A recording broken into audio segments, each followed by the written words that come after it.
اعوذ باللہ من الشیطان الرجیم، بسم اللہ الرحمن الرحیم۔ نالج فیکٹری کے معزز دوستو، السلام علیکم۔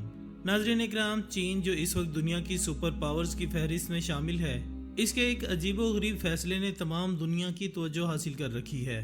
سوشل میڈیا پر ہر طرف چین کا یہی فیصلہ زیر بحث ہے۔ یہ عجیب و غریب فیصلہ یہ ہے کہ چین نے اپنے ملک کے گرم، خشک اور بنجر صحراؤں میں 12 لاکھ خرگوش خاص طور پر درآمد کر کے ایک خاص مقصد کے لیے چھوڑ دیے ہیں۔ چین کے اس اقدام کے پیچھے اس کا مقصد کیا ہے؟ کیا ان خرگوشوں کو چھوڑنے کے پیچھے چین کی کوئی سیکرٹ پلاننگ ہوگی؟ کیا ماضی میں 100 کروڑ چڑیوں کو مار کر قدرت کے ایکو سسٹم میں جو چھیڑخانی چین نے کی، اس کے نتائج کا ازالہ یہ انوکھی نسل کے خرگوش کر سکیں گے، جنہوں نے آسٹریلیا میں وہ تباہی پھیلائی تھی کہ جس کی مثال انسانی تاریخ میں نہیں ملتی؟ کیا وہی تباہی چین ایک بار پھر خرید رہا ہے، یا چین کی یہ سیکرٹ پلاننگ چین کے بنجر اور خشک ریگستانوں کو چین کے ایک نئے پروجیکٹ میں بدل ڈالے گی؟ یہ سب کچھ ہم آپ کو تفصیل کے ساتھ بتاتے ہیں اس ویڈیو کو، لہٰذا آپ سے گزارش ہے کہ ویڈیو کو آخر تک دیکھیے۔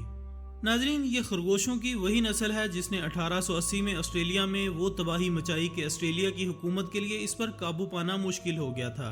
اس وقت آسٹریلیا کی آبادی بہت زیادہ کم تھی۔ انگریز آسٹریلیا میں آئے تو انہوں نے یہاں پر آباد کاری شروع کر دی۔ ایک انگریز تھامس کے یورپین دوست نے اسے اس نسل کے 13 خرگوش تحفے میں دیے، جسے اس نے اسٹیٹ کے بیک یارڈ میں چھوڑ دیا۔ وہاں خرگوشوں نے اپنی آبادی بڑھائی اور آسٹریلیا کے 70% حصے پر اپنے گھر بنا لیے۔ صرف 60 سال کے عرصے میں ان خرگوشوں کی آبادی 10 بلین تک پہنچ گئی، کیونکہ وہاں ان کا شکار کرنے والا کوئی بھی نہیں تھا۔ ان خرگوشوں نے آسٹریلیا کی ساری فصلیں تباہ و برباد کر ڈالی اور وہاں کی زمین سوائل میں تبدیل ہونے لگی، یہاں تک کہ یہ خرگوش رہائشی علاقوں میں بھی پہنچ گئے۔ یہ چپکے سے گھروں میں داخل ہو جاتے اور وہاں پر ہر چیز کو تباہ و برباد کر ڈالتے۔ مزید پریشانی کی بات یہ تھی کہ ان خرگوشوں کی نسل میں انتہائی تیز رفتاری کے ساتھ اضافہ ہوتا جا رہا تھا۔ آسٹریلیا کے لوگوں کا خیال تھا کہ اگر اسی تیز رفتاری کے ساتھ یہ خرگوش بڑھتے رہے تو انہیں یہ علاقہ ہی چھوڑنا پڑ سکتا ہے۔ دوستو، یہ خرگوش ہر سال 80 میل کے علاقے میں تباہی پھیلاتے ہوئے اگلے علاقے تک پہنچ جاتے تھے۔ حکومت نے انہیں قابو کرنے کے لیے مختلف قسم کی زہریلی گولیاں استعمال کی، لیکن انہیں کنٹرول نہ کیا جا سکا۔ یہ زمین کے اندر گڑھے کھود کر اپنا گھر بناتے ہیں اور آگے سے آگے بڑھتے جاتے ہیں۔ ناظرین، یہ وائلڈ ریبٹ تھے۔ جب انہیں کھانا نہ ملتا تو یہ چڑچڑے ہو کر انسانوں پر حملہ کر دیتے تھے۔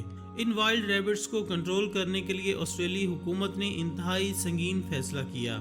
انہوں نے چند ریبٹس کے جسم کے اندر میگزومین ٹاسکس نامی زہر کو انجیکٹ کر دیا۔ یہ وائرس خرگوش میں ایسی بیماری پیدا کرتا تھا جس کی وجہ سے خرگوش تڑپتے ہوئے مر جاتے، اور یہ وائرس ایک سے دوسرے خرگوش میں منتقل ہوتا چلا جاتا۔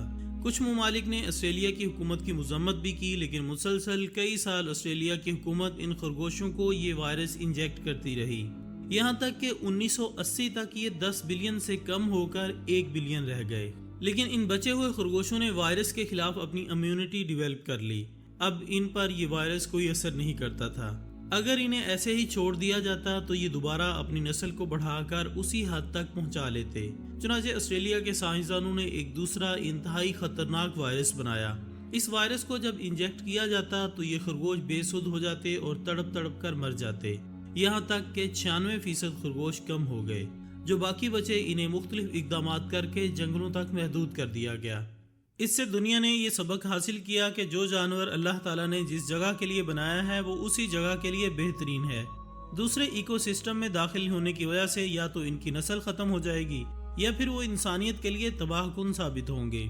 یہ تمام حقائق جاننے کے باوجود چین نے اسی غیر ملکی نسل کے 12 لاکھ خرگوش اپنے ریگستانوں میں لا کر چھوڑ دیے ہیں، جبکہ چین کے اپنے جنگلات میں ہر سال 99 ملین خرگوش پیدا ہوتے ہیں۔ چین کے اس خطرناک قدم کے پیچھے چھپی حقیقت جاننے کے لیے ہمیں ایک نظر چین کے ماضی پر ڈالنا ہوگی۔ 1850 کی دہائی میں ایک چینی مائزوڈونگ نے حکومت کے ساتھ مل کر ایک کیمپین شروع کی، جس میں چین کی ایگریکلچر پروڈکشن کو امپروو کرنے کے لیے 5 سالہ منصوبہ بنایا گیا۔ اس کیمپین کا ایک حصہ ڈیڈ لائن کیمپین تھا، جس کا مقصد یہ تھا کہ ایگریکلچر کو امپروو کرنے کے لیے انسانوں کو قدرت کو اپنی مٹھی میں قابو کرنا آنا چاہیے۔ چینیوں کا خیال تھا کہ چڑیاں ہماری فصل کے 1 سے 2% حصے کو کھا جاتی ہیں۔ انہوں نے اپنی فصل کے اس حصے کو بچانے کے لیے چڑیوں کو مارنا شروع کر دیا۔ جہاں بھی کوئی چڑیا دکھائی دیتی اسے مار دیا جاتا۔